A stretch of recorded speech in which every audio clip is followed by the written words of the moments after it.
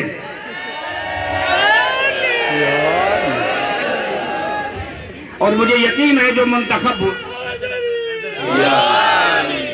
منتخب ہوا ہے وہ قائد کا فداکار ہے، وہ قائد کا سپاہی ہے، وہ قائد کے مشن کو لے کے آگے چلے گا، وہ قومی پلیٹ فارم کے ساتھ اتحاد و وحدت کے ساتھ اور جس طرح ان کی فرائض ذمہ داریاں ہیں وہ جوانوں میں وہ کام کرے گا.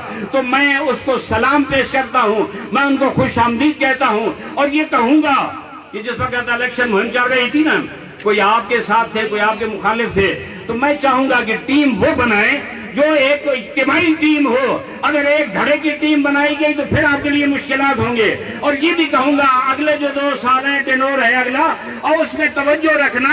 آگے یہ جو انتخابات کے حوالے سے نظریاتی یہ مجلس نظارت نے جو شکوک و شبہات کا اظہار کیا ہے، پچھلی دفعہ بھی ہوا تھا، ان کی اصلاح کرنی ہے. مجلس نظارت آپ کی سرپرستی کرے گی، جو نئی ٹیم آئے گی وہ تعاون کرے تاکہ ان 2 سالوں میں ان کی اصلاح ہو اور اگلے سال الیکشن ایسا ہو جو کسی قسم کے شک و شبہ سے بالا تر ہوئے انشاءاللہ. میں اب اعلان کروں گا. دیکھیں، ہمارے لیے سب سے بڑا فخر یہ ہوتا ہے، آگے ظاہر ہے ہم رسول کے ماننے والے ہیں، ہم علی کے ماننے والے ہیں، ہم جناب زہرا کے ماننے والے ہوں. اور کیا سعادت ہوتی ہے آج جب ان کی کسی فرزند کو ہم میر کاروان منتخب کریں. میں اعلان کرتا